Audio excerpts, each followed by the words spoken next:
નમસ્કાર મિત્રો, સ્વાગત છે તમારું અમારી યુટ્યુબ ચેનલ ઓનલી ઇશ્યુની અંદર। ગુજરાતની અંદર મિત્રો ખૂબ જ બ્રેક લાગ્યો છે વરસાદનો। ગઈકાલે જોવા જઈએ તો ગુજરાતના 33 તાલુકાની અંદર વરસાદ પડ્યો હતો। સૌથી વધુ વરસાદ તાપી જિલ્લાની અંદર પડ્યો હતો, એટલે કે ખાસ કરીને દક્ષિણ ગુજરાતમાં, મધ્ય ગુજરાતની અંદર વરસાદ જોવા મળ્યો હતો। 3 તાલુકા એવા હતા જેની અંદર 1 ઇંચ કરતાં વધુ વરસાદ પડ્યો હતો। 2 તાલુકા એવા હતા જેની અંદર 1.5 ઇંચ સુધીનો વરસાદ પડ્યો હતો। બાકી જોવા જઈએ તો કંઈ ખાસ વરસાદ છે ગુજરાતની અંદર જોવા મળ્યો નથી। છેલ્લા 2 દિવસથી આ વરાપ જોવા મળી રહી છે, હજુ પણ 2 દિવસ વરાપ જોવા મળવાની છે।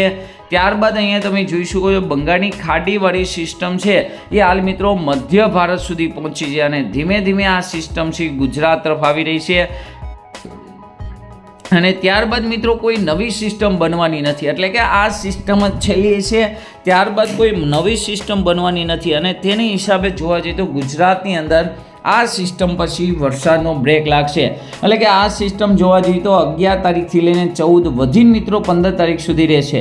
ત્યારબાદ ગુજરાતની અંદર વરાપ જોવા મળશે। આ સિસ્ટમ પણ એટલી બધી મજબૂત નથી અને ગુજરાત સુધી ન પણ પહોંચે અને મધ્ય ભારતની અંદર જ મિત્રો ત્યાંને ત્યાં વિખાઈ જાય, એટલે કે થોડોક મિત્રો તેની અસર જ આવવાની છે, વધારે અસર દેખાવાની નથી। તો આજના વિડીયોમાં આપણે વાત કરવાના છીએ કે ગુજરાતની અંદર આગામી 15 દિવસ સુધી કેવું વાતાવરણ છે। આ બંગાળની ખાડીવાળી સિસ્ટમ ગુજરાત તરફ આવી રહી છે, તો આ સિસ્ટમને કારણે ગુજરાતના કયા કયા જિલ્લાની અંદર કેટલા ઇંચ સુધીનો વરસાદ પડશે તેને લઈને આજના વિડીયોમાં વાત કરવાના છીએ। તો આ વિડીયોને અંત સુધી જોજો, તેમજ અમારી યુટ્યુબ ચેનલ ઓનલી ઇશ્યુ પર આપ નવા હો તો ચેનલને સબસ્ક્રાઈબ કરી દેજો, તેમજ મિત્રો આ વિડીયોને લાઈક કરી દેજો। હવે મિત્રો તમે જોવા જઈએ તો હાલ મિત્રો જે પવનની ઝડપની વાત કરીએ તો અહીંયા તમે જોઈ શકો છો હાલ મિત્રો કોઈ મોટી સિસ્ટમ છે એ સમગ્ર ભારતની અંદર એક્ટિવ નથી અરબી સમુદ્ર એક્ટિવ કે નથી બંગાળની ખાડી એક્ટિવ।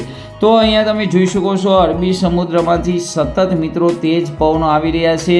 બંગાળની ખાડીની અંદર જેની હિસાબે મિત્રો સિસ્ટમો છે એ બની અને મિત્રો આગળ ચાલી રહી છે, પરંતુ આગામી સમયની અંદર જોવા જઈએ તો જે પવનોની જે દિશા છે એ દિશા મિત્રો ઘટવાની છે, એટલે કે અરબી સમુદ્ર ઉપરથી જે આ પવનો આવી રહ્યા છે અને તેની હિસાબે અહીંયા તમે મિત્રો જોઈ શકો છો એક સાયક્લોન જેવું બનવાનું છે જે કેરળ તમિલનાડુની અંદર ભારે વરસાદ લાવવાનો છે। તો તેની હિસાબે જોવા જઈએ તો ગુજરાતની અંદર આગામી સમયની અંદર જે સાયક્લોન બનવાના હતા તેની શક્યતા ઘટી જશે। બંગાળની ખાડીની અંદર પણ મિત્રો અહીંયા તમે જોઈ શકો પહેલાં સતત મિત્રો સાયક્લોન બની રહ્યા હતા અને તેની હિસાબે સમગ્ર ભારતમાં વરસાદ આવી રહ્યો હતો, પરંતુ હાલ મિત્રો આ સાયક્લોનની તીવ્રતા છે એ ઘટી ગઈ છે અને પવનની ઝડપ છે અહીંયા તમે જોઈ શકો પવનની ઝડપ છે સમગ્ર ભારતની અંદર ખૂબ જ વધી ગઈ છે અને તેની હિસાબે જો એ સાયક્લોન બને છે એ પણ મિત્રો ભેજ છે વિખાય અને આગળની તરફ જતો રહ્યો છે।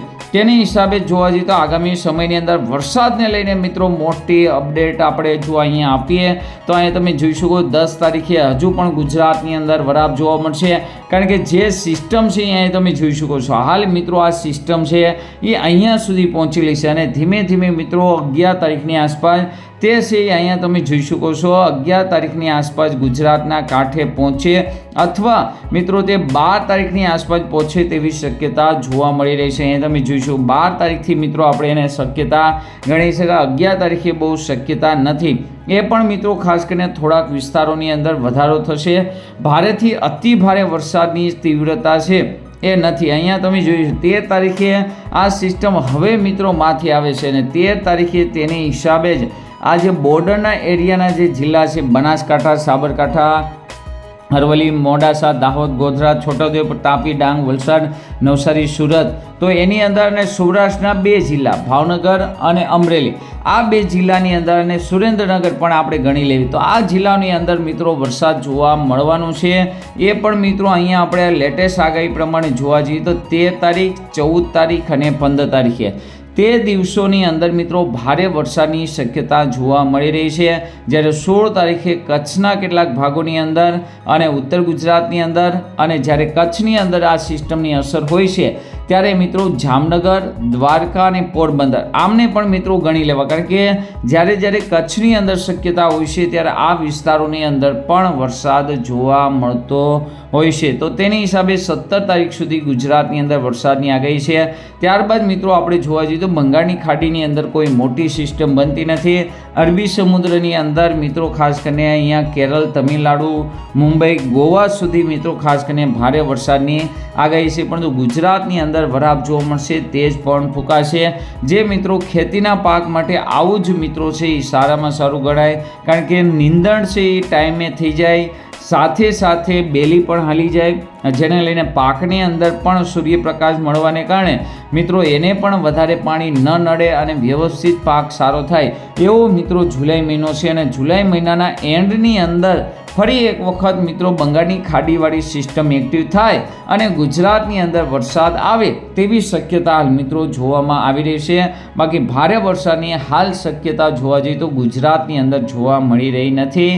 12, 13, 14, 15 તારીખ સુધી ગુજરાતની અંદર સારો વરસાદી રાઉન્ડ જોવા મળવાનો છે. અને તે સમયે મિત્રો કેટલાક વિસ્તારોમાં રેડ એલર્ટ પણ જોવા મળશે. અહીં તમને મિત્રો જણાવી દેવી 13 તારીખથી જ મિત્રો જોરદાર વરસાદને લઈને આગાહી છે. અહીંયા તમે જોઈ શકો છો 13 તારીખની જો વાત કરીએ, જિલ્લા વાઇઝ વાત કરીએ તો અહીંયા તમે જોઈ શકો છો અમદાવાદ છે, મહેસાણા છે, ગાંધીનગર છે, વડોદરા, દાહોદ, પંચમહાલ, અરવલ્લી છે. તો આ વિસ્તારોની અંદર ખૂબ જ ભારે વરસાદ, જ્યારે ભાવનગર છે, રાજકોટના, બોટાદના કેટલાક ભાગો છે તો એ ભાગોની અંદર વરસાદ જોવા મળી શકે છે. આ સિસ્ટમ છે તો તેની અસર પણ મિત્રો લગભગ ઉત્તર ગુજરાતના બધા જિલ્લામાં રહેશે. 14 તારીખે ખૂબ જ મોટી આગાહી છે.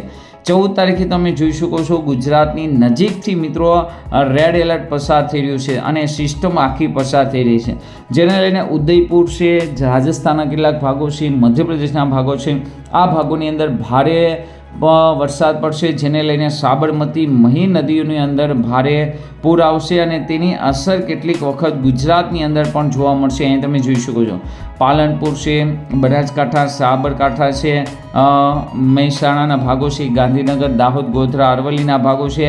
તો આ વિસ્તારોની અંદર તમે જોઈ શકો છો સિસ્ટમ છે એ છેક સુધી ગુજરાત સુધી પહોંચી જાય છે અને જેને લઈને ગુજરાતની અંદર 14 અને 15 તારીખ આ જે ખૂણો છે, ઉત્તર ગુજરાતનો જે ખૂણો છે, આ ગુજરાત વિસ્તારોની અંદર ભારે વરસાદની શક્યતા જોવા મળી રહી છે. ત્યારબાદ આ સિસ્ટમ વિખાય અને થોડીક મિત્રો કચ્છની અંદર પણ અસર કરશે. એટલે કચ્છની અંદર રાપર છે, ભુજ છે, નખત્રાણા છે, લખપતનો કેટલોક ભાગ છે. તો આ વિસ્તારોની અંદર પણ વરસાદને લઈને શક્યતા જોવા મળી રહી છે. બાકી સમગ્ર ગુજરાતની અંદર વરસાદને લઈને આગાહી છે. પરંતુ આ જે વિસ્તારની આપણે વાત કરી, આ વિસ્તારોની અંદર મિત્રો ભારેથી અતિ ભારે વરસાદનો રાઉન્ડ જોવા મળી શકે છે.